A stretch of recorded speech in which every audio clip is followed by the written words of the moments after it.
মুর্শিদের নাম যদি কেউ দমে দমে জপে মুর্শিদকে ধ্যান করে, তার বিপদ আপদ বালা মুসিবত কোনো কিছুই তারে পায় না। গুরু যদি পায় তাহলে ভিতরে প্রেম ভাব এমনি তো আসে। আর আমিও যে প্রশ্ন করেছিলাম খুব চমৎকার ভাবে জবাব করেছে লতিফ সরকার। তার মনটা এত উদার হয়েছে, এত সুন্দর সুন্দর কথা কই থেকে যে আসতেছে, সত্যিকার অর্থে আমার খুব ভাল লাগতেছে। এত বছর ধরে গান করি, কিন্তু আজকের মতো এত ভাব, এত প্রেম, এত আবেগ তার কথার মধ্যে, তার গানের মধ্যে, সত্যিকার অর্থেই আমি তাকে ধন্যবাদ জানাই। বাঁশ গাছ এমন একটা গাছ, ওই 5000 বছর থাকলেও আর ভিতরে খালি দেয়। কি প্রশ্ন করছে খুব কঠিন করে। আমার এই 30 বছর পালা গানের বয়সে এরকম প্রশ্ন কেউ কোনোদিন করে নেই। এত গান গাই, এত মানুষের বুঝাই, কিন্তু আমার ভিতরে সার হইল না।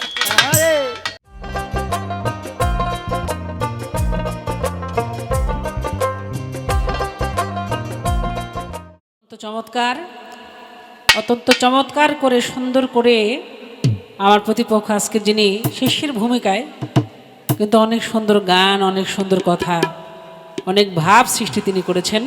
সত্যিকার অর্থেই যদিও জনসংখ্যা কম, কিন্তু ভাবুকের সংখ্যা বেশি। অনেক অনেক মঞ্চে অনেক লোক হয়, খালি কাকের মতো কাকা কাকা করতে থাকে, সারা খালি কোন লাগে চুপ থাকেন ভাই, কথা কেন না বল। কিন্তু আজকে যতগুলো শ্রোতা আছে, কথাই বলে যে 1000 জন অজ্ঞানী লইয়া ব্যস্ত থাকার থেকে 10 জন জ্ঞানী লোক লইয়া যদি দুজকেও থাকে, সে দুজকও জান্নাত হয়ে যায়। এই জন্য আপনাদেরকে অনেক ধন্যবাদ। আজকে শ্রোতা যারা এখন বর্তমানে যারা আছে, সমস্ত শ্রোতাই আমার মনে হয় সাধক এবং জ্ঞানী। তো ধন্যবাদ আপনাদেরকে, সাথে সাথে আমার প্রতিপক্ষ লতিফ ভাইকে। তো চমৎকার গান রেখেছেন। একটি গান দিয়ে তিনি আমাকে প্রশ্ন করেছেন, সাজি লালন ফকিরের কোন সন্ধানে যাব যাই সেখানে, মনের মানুষ যেখানে। তো লালনের যেমন প্রশ্নবোধক গান রয়েছে, তেমনি তার জবাব গানও আছে। তা আমি কথা না বাড়িয়ে সেই উত্তর গানটায় গাওয়ার চেষ্টা করি, কি বলেন?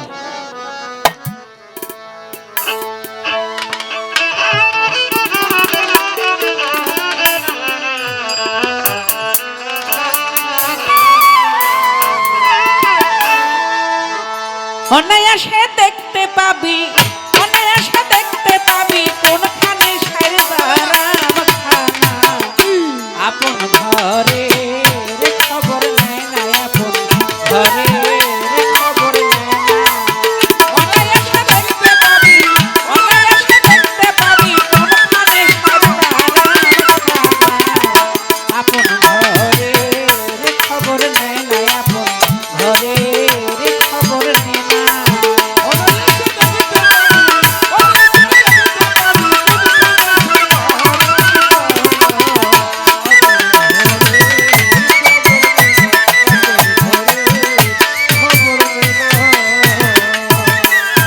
কমল কোঠাকারে বলি কোন কান্তার কথা বলি।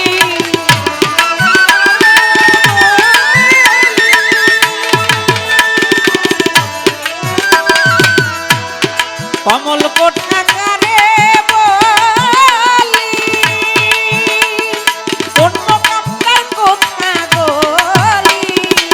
সেখানে পর ফুলি,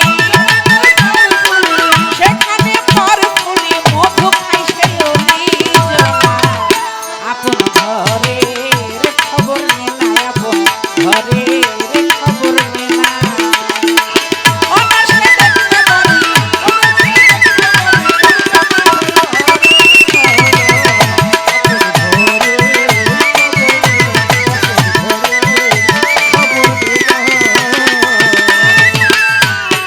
সূক্ষ্ম নদীর সূক্ষ্ম সরোবর,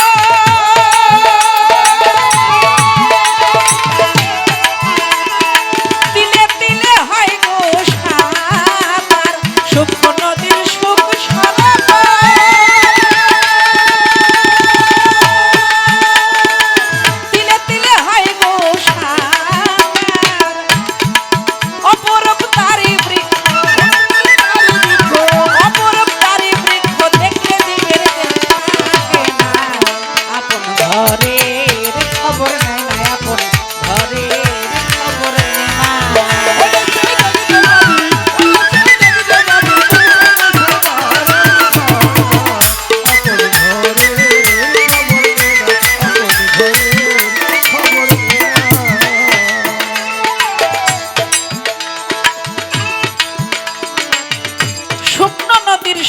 সরোবর, তিলে তিলে হয় গো সাঁতার।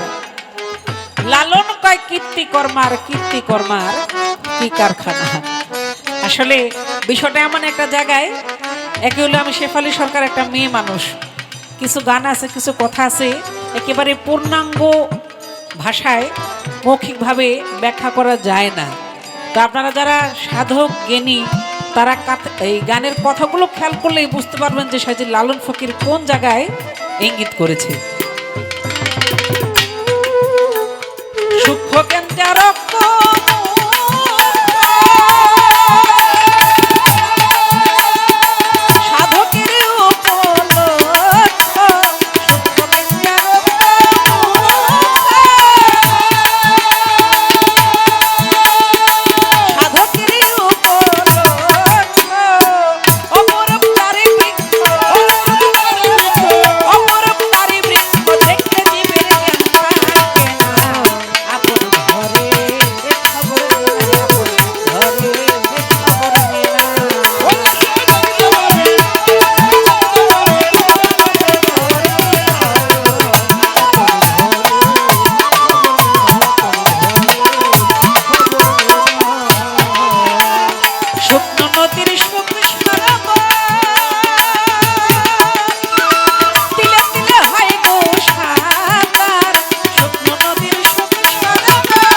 ধন্যবাদ। আমার দুই ভাই গানের মধ্য দিয়ে কিছু টাকা আমাকে উপহার দিয়েছেন, ধন্যবাদ। আসসালামু আলাইকুম। তা আমি চেষ্টা করেছি গানের জবাব গান দিয়ে কোনো বাড়তি কথা না বলে। এর মধ্যে আমি একটি হাদিস করছি বলে যাই, মান আরাফা নাফসাহু ফাকাত আরাফে রাব্বাহু, যে নিজকে চিনল সে রবকে চিনল। এর আগে আলোচনা হয়েছে যে তোমার মাঝেই সে রয়েছে, আপন ঘর। এই যে তোমার ভিতরে একটা ঘর রয়েছে, ঘরের মধ্যে যে ঘরের মালিক বসবাস করে তাকে চেনাটা খুবই দরকার। তাই তাকে যিনি চিনি ওই চেনা মানুষের সঙ্গ করতে হবে। বেশি বেশি বেশি বেশি মুর্শিদের দরবারে যাও, বেশি বেশি মুর্শিদের কদমে তোমার মাথাটাকে নোয়াও, তবেই তোমার ভিতরে যেই রিপুগুলো আছে দুনিয়াবি কামরানি তোমার ভিতরে জাগে, এই রিপুগুলো তোমার থেকে ধ্বংস হয়ে যাবে, দূর হয়ে যাবে। প্রকৃত একজন ভক্তের হযরত খাজা মঈনুদ্দিন চিশতি রাহমাতুল্লাহ আলাইহি বলেছে যে ভক্তের উত্তম সাধনা হলো ওইটা, কোন সাধনা? মুর্শিদের চেহারাকে বর্জ্য করা। কথা বুঝতে পারছেন? মুর্শিদের চেহারাটাকে সারাক্ষণ ধ্যানে রাখা, এটা হইল একজন ভক্তের উত্তম ইবাদত। আপনি যখন ঘর থেকে বের হবেন, যদি মুর্শিদের চেহারাটা বর্জ্য করে ধ্যান করে বের হন, সারাক্ষণে যদি মুর্শিদকে ধ্যানে বর্জ্যকে রাখেন, আপনি বিপদে কখনোই পড়বেন না। পড়লেও মুর্শিদ আপনাকে বাঁচায় নিবে। একটা গান শুনছেন না কালসা ফকিরের, এরকম গানের কথাটা, মুর্শিদ নাম যার হৃদয়ে ভরা রে ভবে তার ভরা কি যাই রে মারা। মুর্শিদ নাম যার হৃদয়ে ভরা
তাহলে মুর্শিদের নাম যদি কেউ দমে দমে জপে মুর্শিদকে ধ্যান করে, তার বিপদ আপদ বালা মুসিবত কোনো কিছুই তারে পায় না।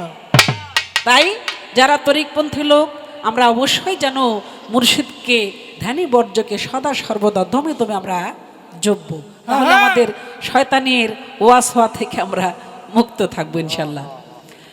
তো এবার চমৎকার একটি প্রশ্ন, আমি জানি না আসলে আজকে লতিফ সরকার তার মনটা এত উদার হয়েছে, এত সুন্দর সুন্দর কথা কই থেকে যে আসতেছে, সত্যিকার অর্থে আমার খুব ভাল লাগতেছে। এত বছর ধরে গান করি, কিন্তু আজকের মতো এত ভাব, এত প্রেম, এত আবেগ তার কথার মধ্যে, তার গানের মধ্যে, সত্যিকার অর্থেই আমি তাকে ধন্যবাদ জানাই।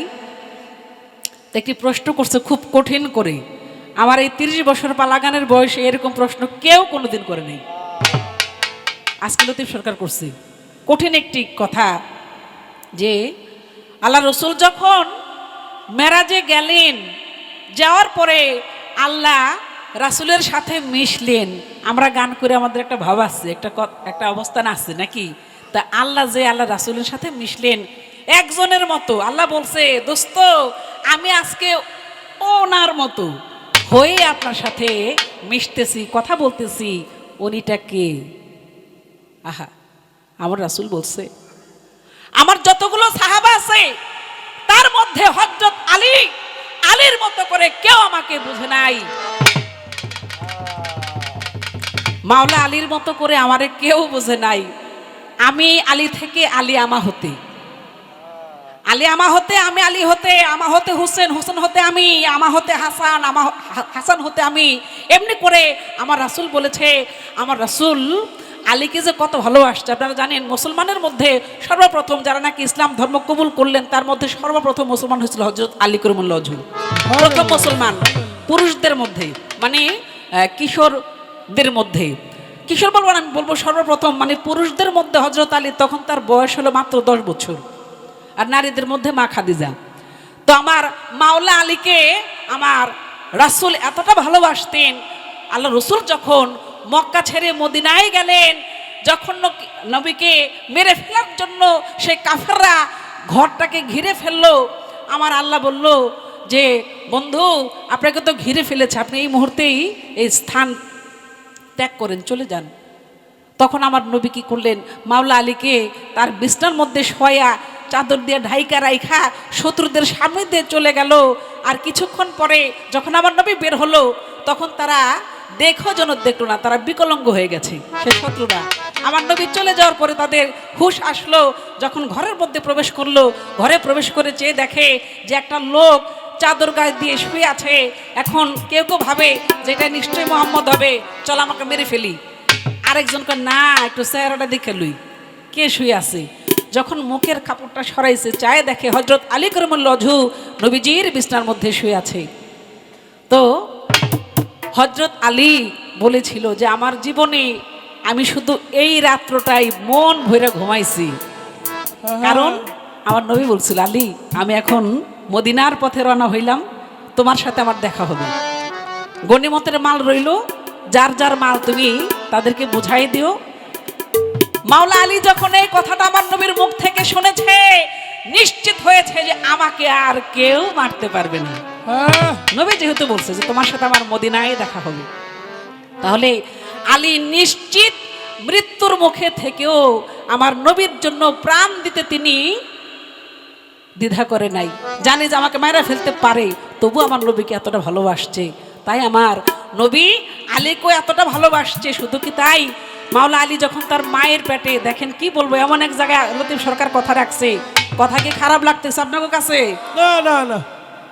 মাওলা আলী যখন তার মায়ের গর্ভে, তিনি কাবাঘরের সম্মুখে গেছে।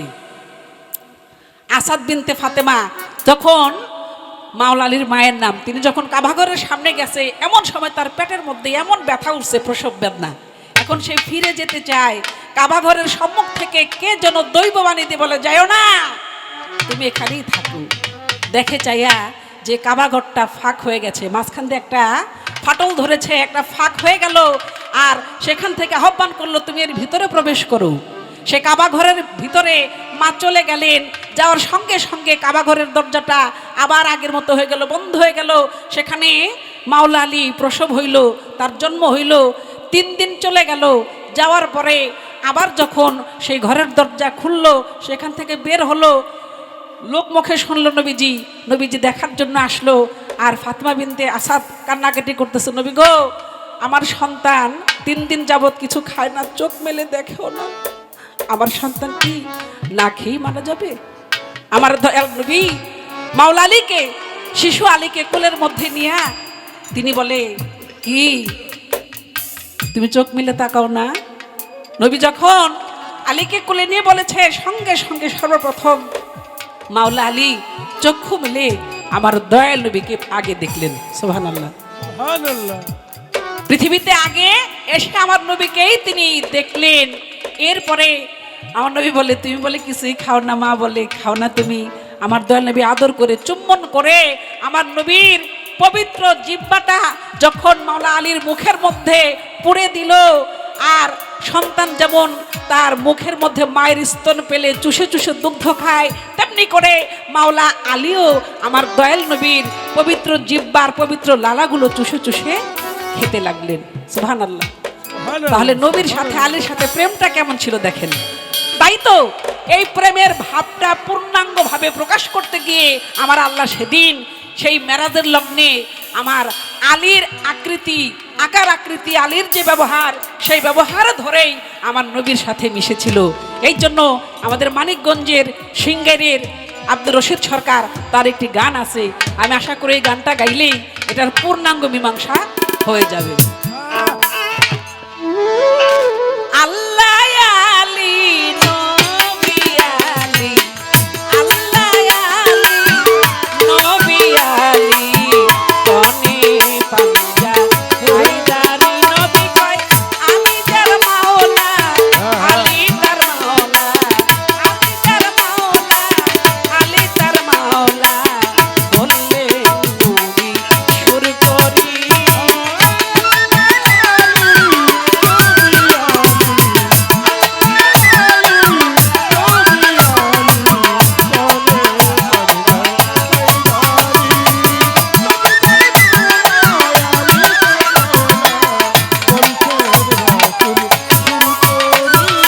একদিন কাদির ঘুমের পরে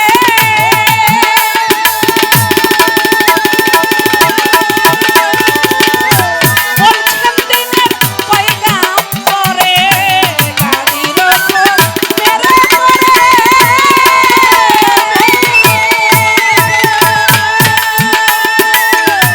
বলছেন দিনের পয়গাম্বরে, তোমরা নবী স্বীকার যারা করো, তোমরা নবী স্বীকার যারা করো রে, তারাই আমার এশরারি। আল্লাহ আলী নবী আলী, আল্লাহ আলী নবী আলী, কনে পাঞ্জা হায়দারি।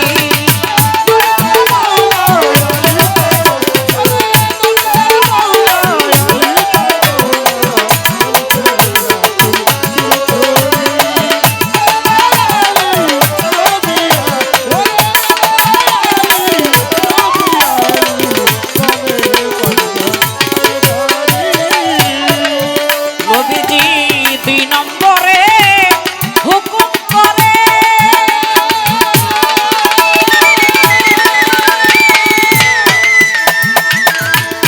যারা বায়াত আমার এই হাত ধরে, 2 নম্বরে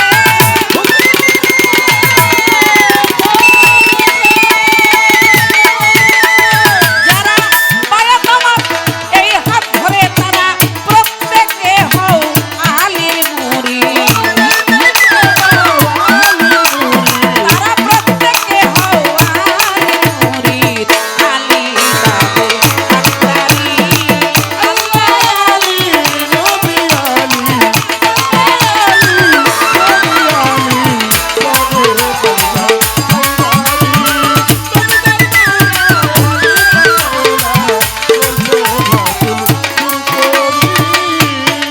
নবীর হুকুম সবাই পাইয়া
ডাক দিয়া আলীর কাছে কয় ফাতিহার তাফসীরে যদি রাত চলিয়া যায় পুরা কোরআন তাফসীর কইরা দিবে না আমায় কবে। আলী বলে ও বন্ধুগণ যাই না রাক্ষস হবে, কোরআনের সার সংক্ষেপ এই ফাতিহা হয়, ফাতিহারই সার সংক্ষেপ বিসমিল্লাহ হয়, বিসমিল্লাহর সার সংক্ষেপ বেহরফ হইল, বেহরফের সার সংক্ষেপ তার নিচে নোক্তা হইল। আনা নোক্তা তুল আলী তালবা, আনা নোক্তা তুল আলী তালবা, বললে নালি হুঙ্কারি আল্লাহ আলী নবী আলী।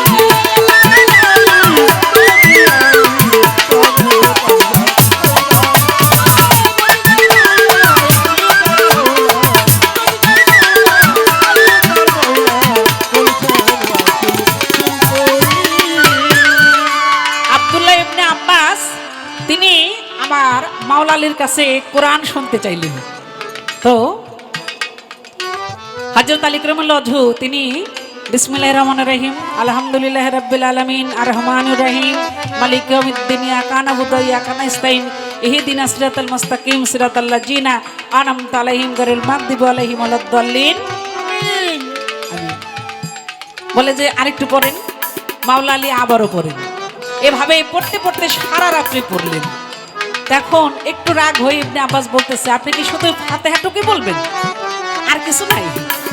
মাওলা আলী বলে শোনেন, এই ফাতিহার সার হইল বিসমিল্লাহ, বিসমিল্লাহর সার সংক্ষেপ হইল বেহরফ, আর বেহরফের সার হইল ওই যে আলিফ খালি বের নিচে এক নোক্তা, ছোটবেলায় পড়ছি না আমরা। তো সেই নোক্তাটা হইল আমি আলী, যে আলীর জন্ম পবিত্র কাবা ঘরে হয়েছে, আর কোনদিন সেই কাবা ঘরে কেউ জন্ম নেয় নাই, আর কেউ জন্ম নেবে না।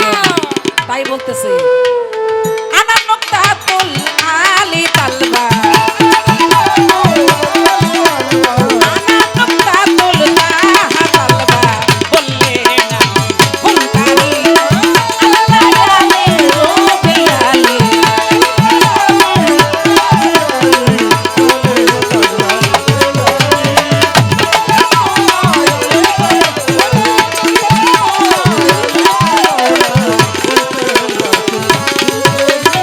সরকার রশিদ বলে ও মুসলমান,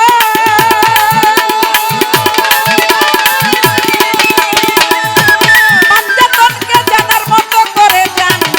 রশিদ বলে ও মুসলমান,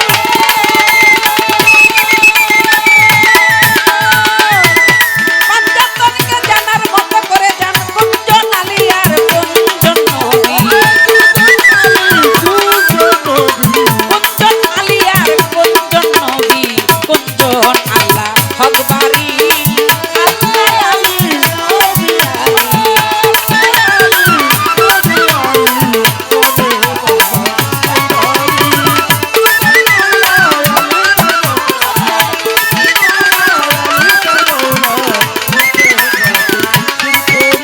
আয় আল্লাহ আলী নবী আলী, আল্লাহ আলী নবী আলী, সনে বাংলা আলী যার মাওলা, আলী যার মাওলা, আলী যার মাওলা, বললেন নবী শুরু করি আল্লাহ আলী নবী আলী, আল্লাহ আলী নবী আলী, সনে বাংলা হায়দারি।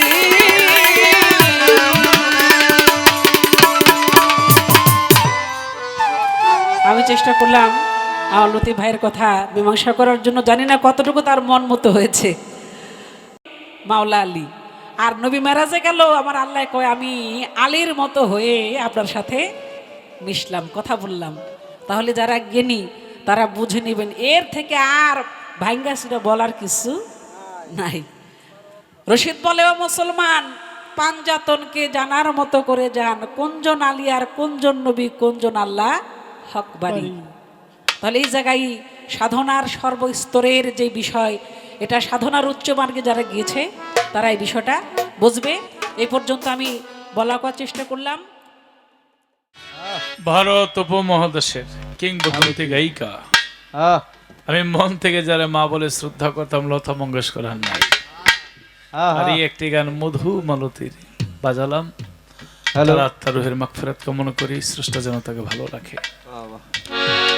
তো শেফালী সরকার কয়, আজকে যে লতিফ সরকার সাহেব কোত্থেকে এই প্রেম এই ভালোবাসা পাইলো, এটা কি কয়, আবেগ পাইলো, দেখতে না গুরু ডাকাল। বাহ বাহ বাহ, গুরুটা কেমন, এমন গুরু যদি পায় তাহলে ভিতরে প্রেম ভাব এমনি তো আসে। বারে বাহ। আর আমিও যে প্রশ্ন করেছিলাম খুব চমৎকার ভাবে জবাব করেছে, এত সুন্দর যে আমি প্রশ্নটা করার সময় আমার বুক কাঁপছিল যে করব কি করব না। আবার আমার জানা আছে না, আমি জাগামতি রাখতেছি, আমার গুরু তো সুন্দরভাবে জবাব করেছে।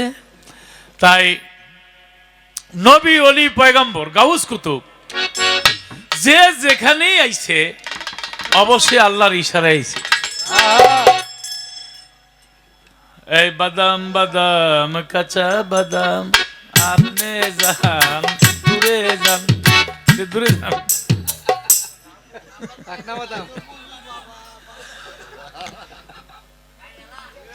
আমার নবী কই আইছে আপনারা জানেন? মক্কায় কেন একটা প্রশ্ন আসে না? ভারতও যাইতে পারতো, আমেরিকা তো যাইতে পারতো। আমার নবী হইল রহমতের নবী। তাই রহমত যদি কোনো জায়গায় কম পড়ে, আল্লাহর ন্যায় বিচার আছে না, তাইলে আরেকজনে কইব না আমরা একটু রহমত কম পাইলাম। তাই নবীরে পালাইছে মক্কা নগর। মক্কা কেন? মক্কা হইল পৃথিবীর মধ্যস্থান। আমরা যখন আমেরিকা ইংল্যান্ড যাই বিমান নিয়ে, তখন ওখানে মক্কা শরীফের সাইড দিয়ে যখন যায় বিমানটা, তখন ওখানে লেখা আছে মধ্যপ্রাচ্য। আদমকে তৈরি করার সময় বলছিল জিব্রাইল, মিকাইল, ইসরাইল, আজরাইল যে কোন জায়গার মাটি আনবো, বলছে পৃথিবীর মাঝখান থেকে মাটি আনো। বলে পৃথিবীর মধ্যস্থান কোনটা? কয় আমি আল্লাহর আরশের ছায়া যেখানে পড়ে সেখানে। আরশের ছায়া কোথায় পড়ছিল? বর্তমানে কাবাঘর যেখানে, এখানে। কাবাঘরের দরজা প্রথম আসমানের দরজা এক বরাবর, প্রথম আসমানের দরজা, দ্বিতীয় আসমানের দরজা, 7টা আসমান দরজা, 70,000 নূরের পর্দার দরজা, আল্লাহর আরশের দরজা একেবারে কাবাঘর থেকে বরাবর। এর জন্য নবী মক্কা এসেছে। মক্কার খাদেম এক মুষ্টি মাটি দিয়া বাবা শাহজালালকে বলেছিল, এই মাটি যেখানে গিয়ে মিশে যায় তুমি সেখানে আস্তানা করো। মাটি মিশছে কোথায়? বাংলাদেশ, সিলেট, শাহজালাল বাবার যে আস্তানা, এখানে এসে মাটি মিশে গেল। অবশ্যই আল্লাহর ইশারায় তিনি ওখানে এসেছেন। কেন বললাম কথাটা? দয়াল বাবা খেতা শাহ মাদ্দাজিলুল আলী তিনি যে এখানে আস্তানা করেছে, এইটা আল্লাহর ইশারাই। জিন্দা থাকতে চিনে না, ওফাতের পরে লাশ লইয়া ভক্তরা টানাটানি করে কে কোথায় নিব। তাই উনি এখানে এসেছে এখানকার জীবকে উদ্ধার করার জন্যই। আল্লাহর ইশারা, সবই আল্লাহ করে, উসিলা হয়ে তিনি এখানে এসেছে। এখান থেকে একটি গান, যদি এসেছো হে গো তোরাতে, এসেছো হে গো জি তোরাতে, এসেছো খেতাসা ভক্ত তোরাতে, জান ভয়ে পাপি হতে, জান ভয়ে পাপি হতে।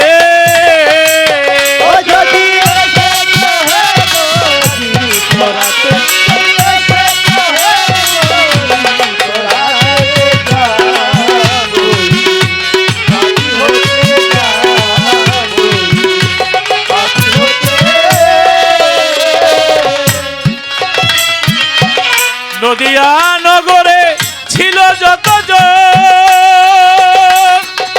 সবারে বিলারে প্রেম রত্ন ধর। নদিয়া নগরে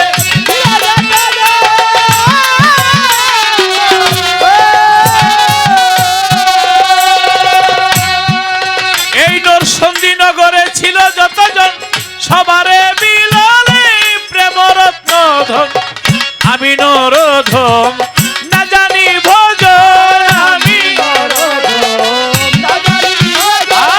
আমি নরধম না জানি ভজন, অমর হয়ে বসে আছি কুপথে, জান পাপি হতে, জান বয়ে পাপি হতে।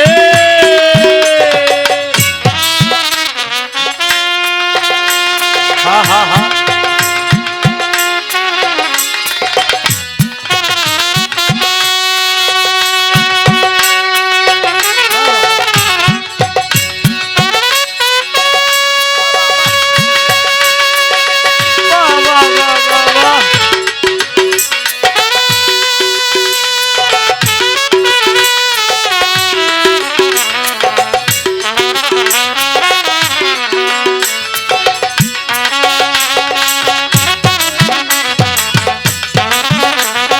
জানবো এ কাফির হতে জানবো কাফির হতে তোমারই সুপ্রেমের হাওয়া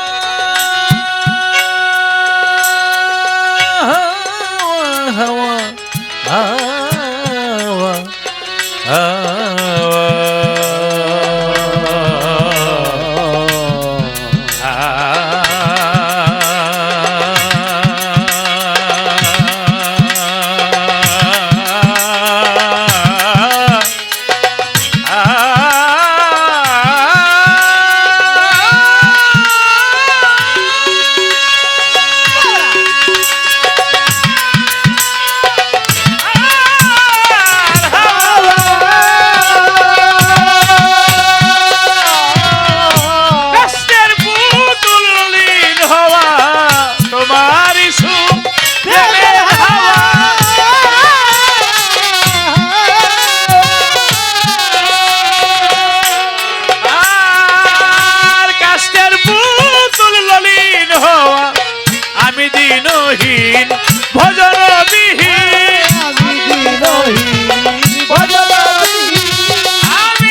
আমার প্রাণেতে জানবো এ পাপী হতে জানবো এ পাপী হতে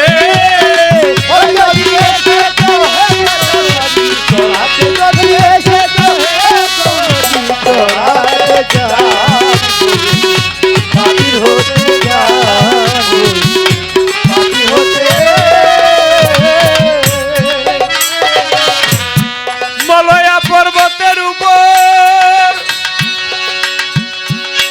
যত বৃক্ষ সকলই হয় সার মলয়া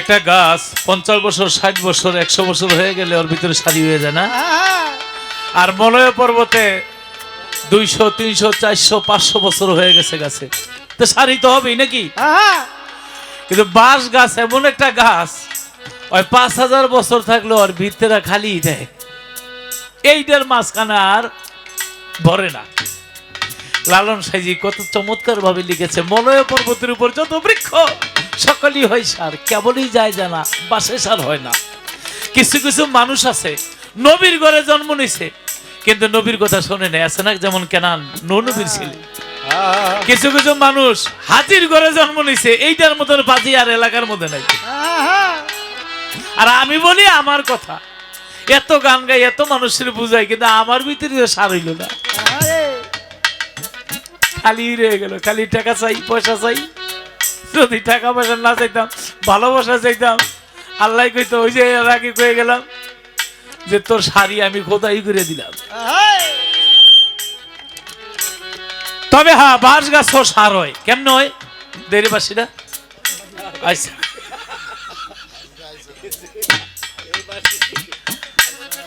বাঁশ গাছের ভিতরেও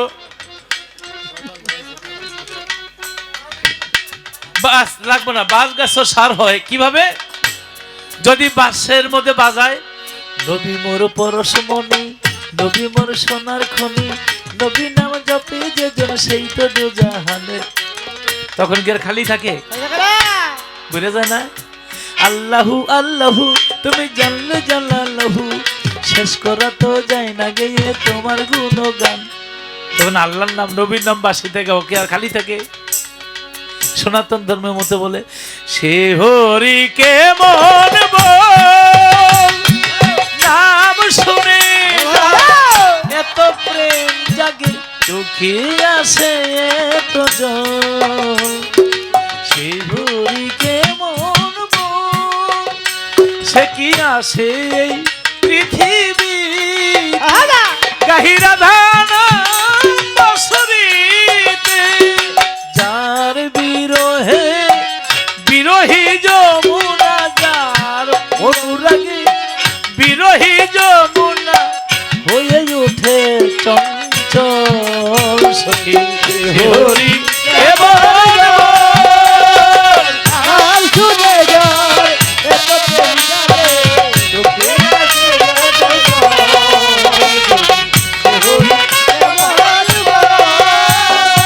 কি নামে ডাকিলে আসে, কোন রূপ কোন গুণ পাইলে সে রাধা সম ভালোবাসে। শুনেছি সে নাকি কালো, তবে কেমন সে দয়ালু। মায়া ভুলাইতে মায়া বিষে নাকি, মায়া ভুলাইতে মায়া বিষে নাকি করে গো মায়ার ছল। কে হরি কেমন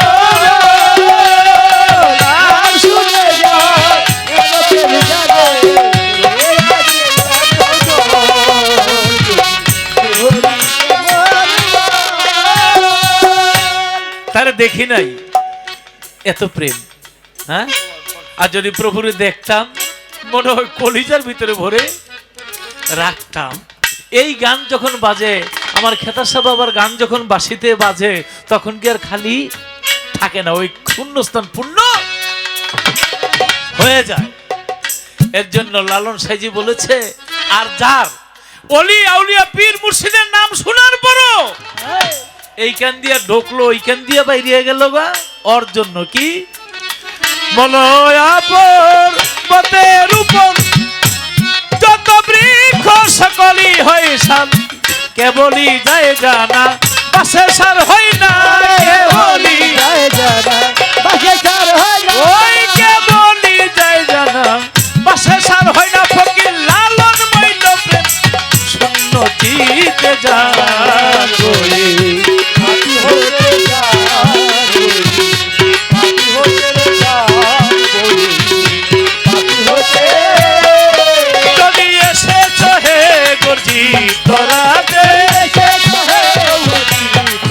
যদি এসেছ খেতা সাই জাগাতে জান বয়ে পাখি হতে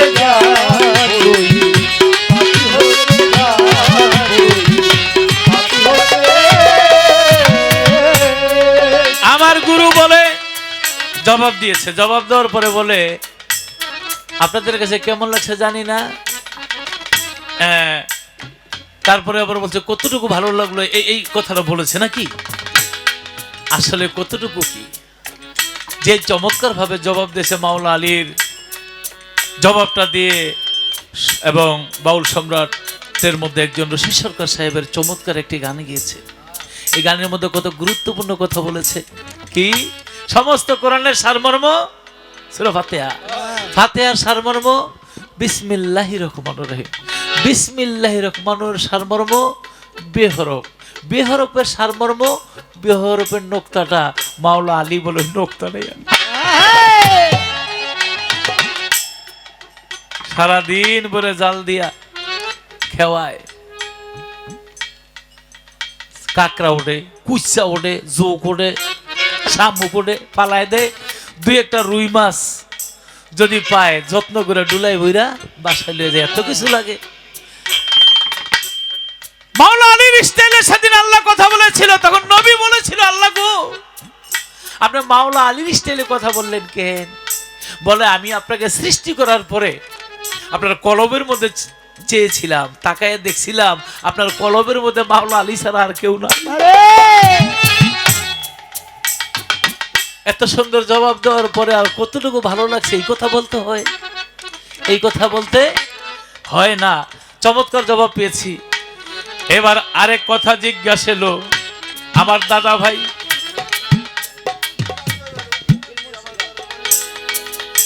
উকিল মুন্সি সাহেবের গান গাইতে বলেছে। আমার ঘরের মালিক রে, আমি তো শিষ্য নাকি, আমার আজকে কথা কম গান বেশি, শিষ্যর আরাধনা আকুতি মিনতিতে বেশি। তাইলে আমার এত বগর বগর করার দরকার আছে? আমি গান ডেকে এলে 50 টাকা দিছে, কিন্তু উকিল মুন্সি সাহেবের গান শুনে এখানে যতগুলি গানের অর্ডার করলো, কম দামি কোনো গানের অর্ডার করে নেই। মনমোহন শেষ মানে না যেন, মনমোহন, দ্বিজ দাস, উকিল মুন্সি, বিজয় সরকারের। তাই দাদার গানটা আগে দরবার থেকে আমার দয়াল বাবা খেতার সাহেব তিনি বলেছিল মনমোহন সাধুর একটি গান গাইতে গিয়েছিলাম, তো এবার উকিল মুন্সি সাহেবের গানটা গাই। ধরো আরেকটা গানের অর্ডার আছে, ওই গানটা এটা গাওয়ার পরে ওই গানে চলে যাব। এই গানও কিন্তু কিছু আমার চাওয়া পাওয়া আছে। ভিখারি দুয়ারে খাড়া, ভিক্ষা দিয়া বিদায় কর আমার ঘরে মালিক রে খেতাসা, খুদাই ভিখারি বলে কলঙ্ক তোর আমার খেতাসা বাবা গো, খুদাই ভিখারি বলে কলঙ্ক তোর। ভিখারি দুয়ারে খাড়া, ভিখারি বিদায় কর আমার ঘরে মালিক রে।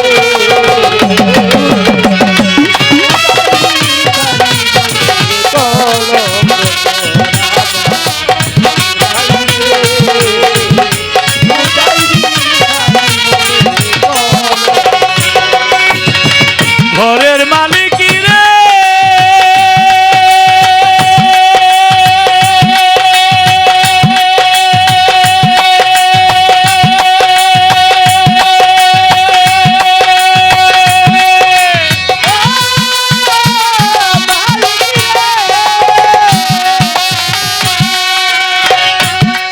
হায় হায় বানাইয়া রঙ্গমহল ঘর করতেছ বসতি, ভিক্ষা চাইলেই কোনা কথা এই কি তোমার রীতি? আর ঘরের মালিক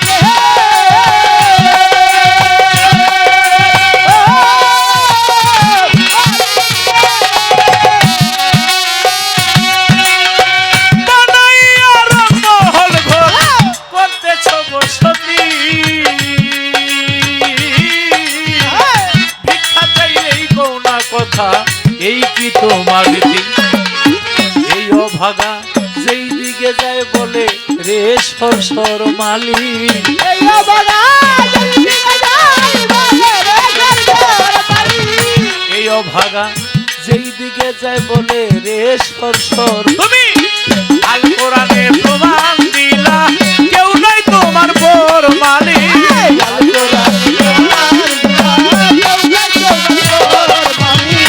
আল কোরআনে প্রমাণ দিলা কেউ নাই তোমার বর আমার ঘরে মালিক রে, খুদাই ভিখারি মনে কলঙ্ক তোর আমার খেতাসা বাবা গো, খুদাই ভিখারি বলে কলঙ্ক তোর। ভিখারি দুয়ারে খাড়া, ভিখারি বিদায় কর আমার ঘরে মালিক রে।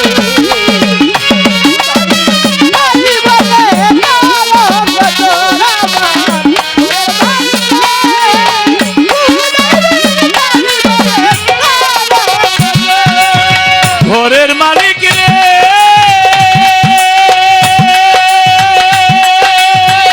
খেতাসা বাবা তোমার কাছে আছে জানি মধু আর চিনি, সারা বান্ত হুরাই আছে কাউসারের পানি। আমার ঘরের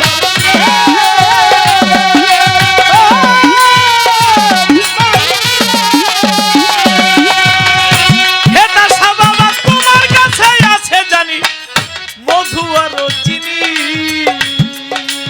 এই, আমি প্রশ্ন করতেছিলাম তো মুরব্বী বলতে গানটার মধ্যে ঢুকে গেলাম। আরে যেখানে রসগোল্লা আছে ওখানে কিন্তু পিঁপড়ে আছে না? পাঁচতলায় বাথরুমের মধ্যে আপনি প্রস্রাব করে থুয়েছেন, কমোটের মধ্যে পিঁপড়ে আছে, পিঁপড়ে কি গুগায়? পিঁপড়ে কোনোদিন গুগায় না।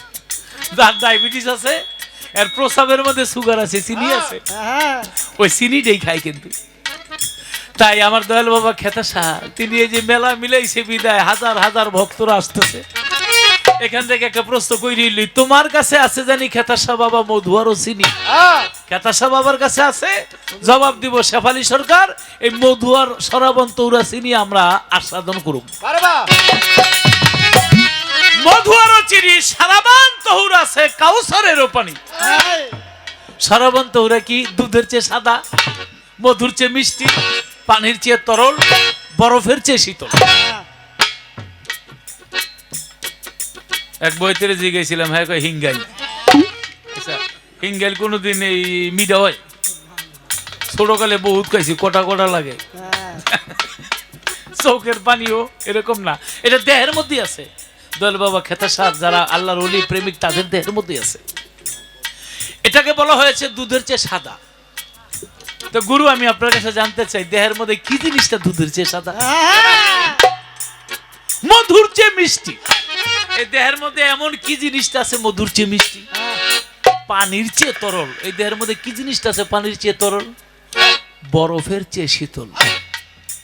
চোখের পানি বলেন, নাকের পানি বলেন, মুখের থুতু বলেন, প্রসাবের পানি বলেন, ভিতরে গরম আছে, ওই গরম পানি বাইরে। তাহলে মধুর চেয়ে বরফের চেয়ে শীতল এই দেহের মধ্যে সেই সরবন তরলটা কোথায় আছে? দয়াল বাবা খেতাশা নিয়ে বসে আছে। যদি ভক্তর মতো ভক্ত হইতে পারে, আশেকের মতো আশেক হইতে পারে, কোন সাধনা করলে দয়ালের কাছ থেকে এটা পাইতে পারে? গুরু, আমি আপনার কাছে শুনবো। দয়াল বাবা খেতাশা তিনি তো বসেই আছে। ভক্ত যারা তারা শুনে রাখবেন কিভাবে গুরু থেকে নিতে হয়। আজকে এই মঞ্চের গুরু বলে দিবে। তোমার কাছে আছে জানি মধু আর চিনি, সারা বান্ত হুরাই আছে কাউসারের পানি। হুর গেলে মান কত আছে করিতে আদর খেতাশা।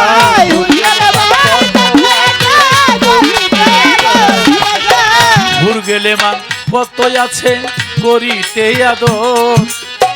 আমি তোমার, তুমি আমার একটু হও অগ্রসর খেতাশা। আমি তোমার, তুমি আমার একটু হও অগ্রসর আমার খেতাশা। বাবা গো, খুদাই ভিখারি মনে কলঙ্ক তো।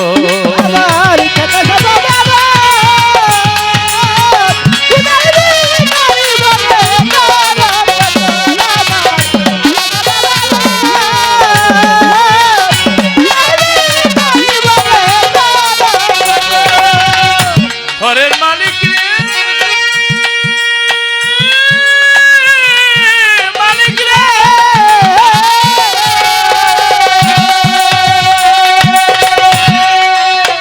খেতাশা বাবার নাম বড়, যার কাম বড় তার কাছেই তো চাই।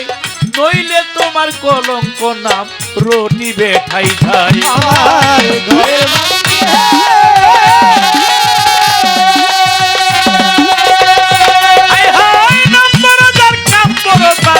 তার কাছেই তো চাই, নইলে তোমার কলঙ্ক রটিবে। আজকে আমাকে শীষের বালা দিয়েছে, আমি খুব খুশি হয়েছি যে মন ভরে প্রাণ ভরে আমি আমার দয়াল বাবা খেতাশাকে, আমার দয়ালকে ডাকতে পেরেছি। গানের মধ্যে আসে নাম বড় যার কাম বড় তার কাছেই তো চাই, নইলে তোমার কলঙ্ক নাম রটিবে ঠাই ঠাই।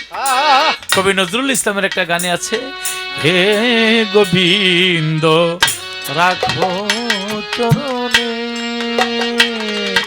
হে গোবিন্দ রাখো চরণে, মোরা তব চরণে শরণাগত, তব চরণে শরণাগত, আশ্রয় দাও আশ্রিত জনে, হে গোবিন্দ রাখো চরণে,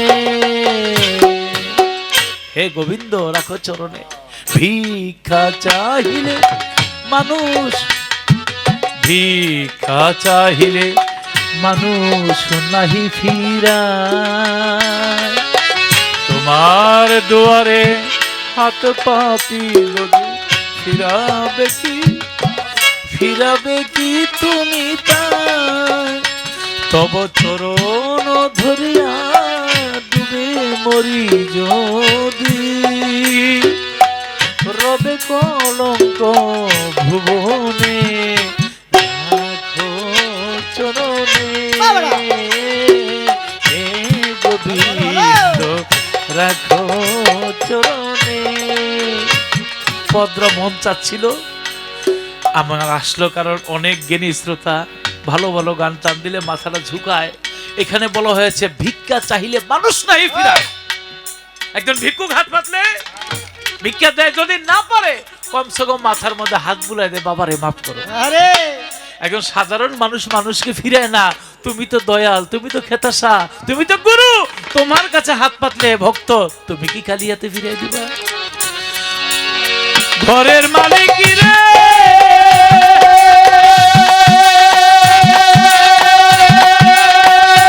হায় হায় নম্বর তার কাম্বর, তার কাছেই তো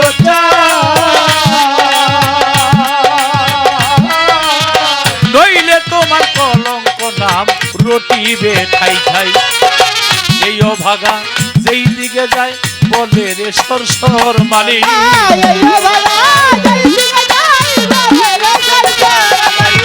ভিক্ষার ছলে উকিল মুন্সি ছাড়লো বাড়ি ঘর, ওরে একদিন না লীলা তোমার ভিখারির খবর মালিক।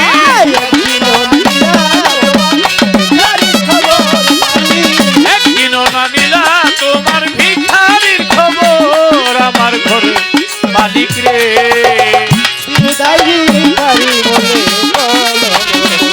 আবার ঘরের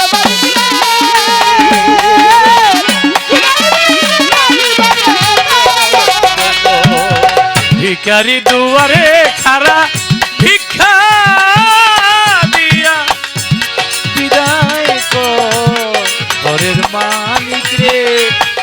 হেতাশা বাবা খুদাই ভিখারি মরলে কলঙ্ক তোর। আমার জালাল ভাই এসেছে মনে হইল নতুন খবর। চমৎকার। লতিফ সরকার বাজিয়েছে লতা মঙ্গেশকরের গান, আমরা বাজাইলাম মান্নাদের গান। এই তো সেদিন তুমি আমারে বোঝালে আমারও অবুঝ বেদনা, দুটি হাত ধরে আমি তোমায় বলেছি শুধু আমার, তুমি কেঁদো না। অত্যন্ত চমৎকার করে আমার ভাই লতিফ সরকার গান করলেন, কথা বললেন, খুব ভাল লাগলো। তাকে আর ধন্যবাদ দিয়ে ছোট করব না, সত্যি এত ভালো লাগতেছে। তো এবার যদি এসেছ হে গৌর জীব তরাতে, জানবো এ পাপী হতে। আজকে কিন্তু একটা ধারাবাহিকতা চলছে, গুরু শিষ্য পালার পাশাপাশি আবার গানেরও কিন্তু একটা পাল্লা চলছে, আপনারা খেয়াল করছেন? মানে গানের পৃষ্ঠে গান করে না যে মালজোড়া, সেটা কিন্তু হচ্ছে। দয়াল চলে আসছে, খেতা সেবা তার চরণে ভক্তি জানাই। তো এই পাশাপাশি এর একটা জবাব গান সাজি লালন ফকিরের আমার চলে আসছে। তারপরে প্রশ্ন করেছি, ইনশাল্লাহ আমি সেই কথারও মীমাংসা করব।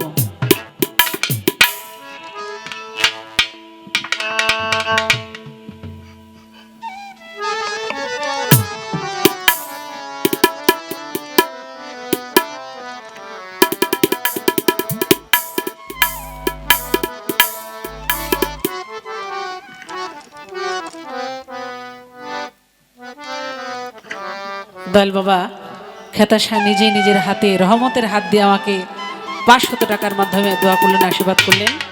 দয়ালের জন্য ভক্তি জানাই। এবং পাশাপাশি আমার লতিফ ভাইকেও দিয়েছেন।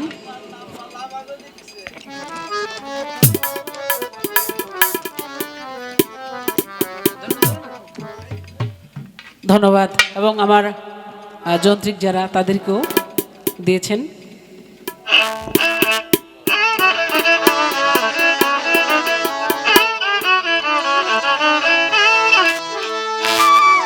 মানুষ ভজলে সোনার মানুষ হবি,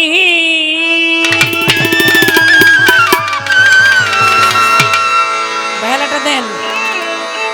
মানুষ ছাড়া খাবারে তুই, মানুষ ছাড়া খাবারে তুই মূল হারাবি, মূল হারাবি। মানুষ ভজলে সোনার মানুষ হবি, মানুষ ভজলে সোনার মানুষ হবি।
চেষ্টা করলাম গানের কথা, গানের মীমাংসা গান দিয়ে দেওয়ার জন্য।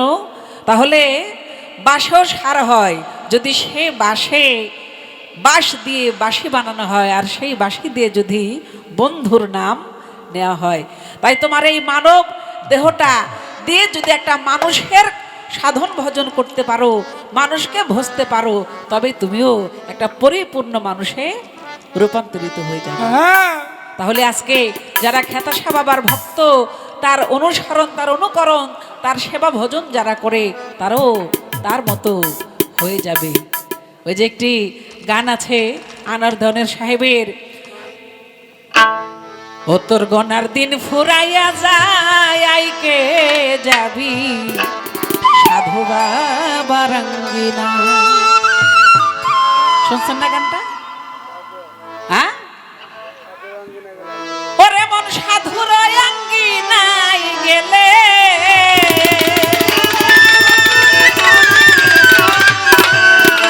ওরে মন সাধুর অঙ্গিনায় গেলে ও তার পূর্বের স্বভাব দূরে যায়, ও তার পূর্বের স্বভাব দূরে যায়, আইকে যাবি এটা সারো গনার দিন ফুরাইয়া যাইবে, তোর গনার দিন ফুরাইয়া যায়, আইকে যাবি সাধু বাবা।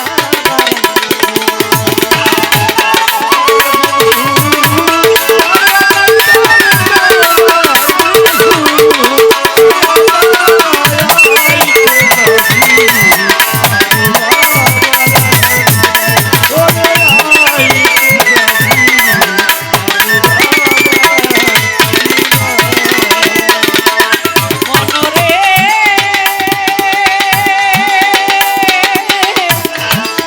ওরে পাগল মন, ওরে মন, দেখো না গো মাইরা পুকে ধরে নিয়া অন্য পোকাকে নিয়া রাখে আপনার বাসা।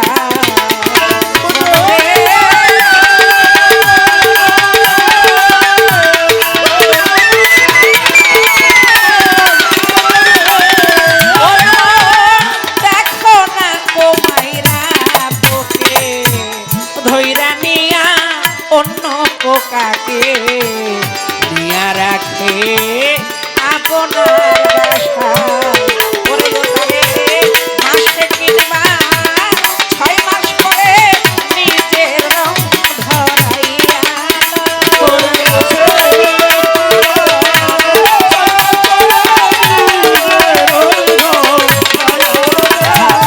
মাসে কিংবা 6 মাস পরে তারে নিজের রং ধরাইয়া লয়, আইকে যাবি সাধু বাবা মনরে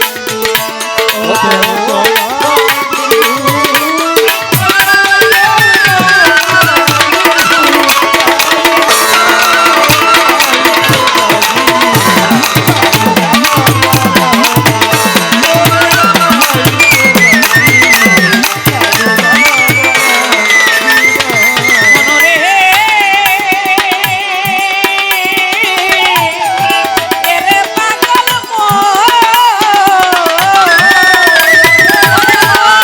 আর সাবরিয়ালা ও তিনি 12 বছর অনাহারে চাকরি করে হরিদের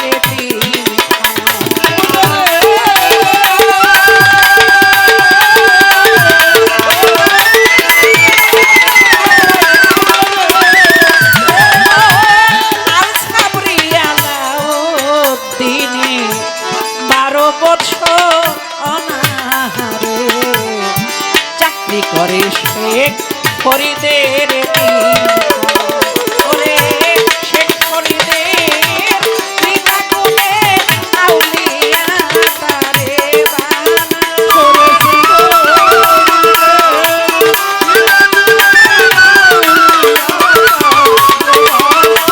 ওরে শেখ ফরিদের কৃপাগুণে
চলন পথে কাটায় ঘেরা, এখন আমি করি কি উপায়?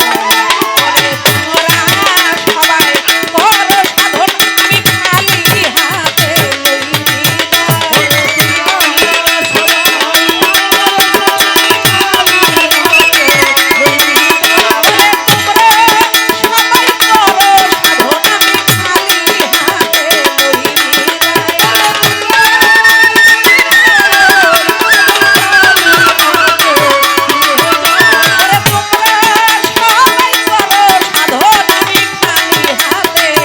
লই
আয়াত ছাড়ো আরে আইকে যাবে আমার মহিন বাবা রঙ্গিনা। তাহলে সাধুরও আঙিনায় গেলে তার পূর্বের স্বভাব দূরে যায়, ভিতরে যত কাম বাসনা চাওয়া পাওয়া সব কিছুই দূরে চলে যায়। মুর্শিদকে যখন দর্শন করে দেখে, মুর্শিদের পাশে যখন থাকে, দুনিয়াদারির সব কিছুই ভুলে যায়। তাই মুর্শিদও অমনি করে ওই যে একটা পোকাই না কুমারা পোক যেমন তার নিজের রংটা ধরায়, তেমনি করে মুর্শিদও তার কৃপা গুণে একটা অমানুষকে মানুষে পরিণত করে। তো চেষ্টা করলাম গানের মীমাংসা গান দিয়ে করার জন্য। এবার প্রশ্ন করেছে খুব কঠিন করে, দুধের চাইতেও সাদা, মধুর চাইতেও মিষ্টি, পানির চেয়েও তরল, বরফের চেয়েও শীতল, উহা কি? এটা মুর্শিদের কাছে আছে, এটা খেতা শাহ বাবার কাছে আছে, এটা আয়াত শাহ ফকিরের কাছে আছে, হ্যাঁ, ল্যাংটা বাবার কাছে, গণিশা বাবার কাছে, রাহাত শাহর কাছে, এমনি করে ওলি আল্লাহ যারা তাদের কাছে আছে। সেটা কি? আমি এই মঞ্চে গান গাবো হইলো, এই গানটা গাইয়া তারপরে একটা অনুরোধের গান আছে। আমার লতিফ ভাইকে বলবো রাগ করেন না, গুরুর পালায় তো একটু বেশি বেশি গান, তারপর আমি এটা আজকে কমই কইছি। তো একটা গান আছে, সেটা কি? ওই যে কি, দুধের চেয়েও সাদা। দুধের চেয়ে সাদা কি? মায়ের দুধের বিকল্প নাই, আমার নবীরও কোনো বিকল্প নাই। আছে না? নাই। আমার নবীর নামটা নিলে দেখবেন একেবারে পরাণটা বরফের চেয়ে শীতল হয়ে যায়, যায় না? তার নামটা মধুর চেয়েও মিষ্টি। এই জন্য বিদ্রোহী কবি কাজী নজরুল ইসলাম তার একটি গানের মধ্যে বলেছে কি, মোহাম্মদ নাম যতই জপি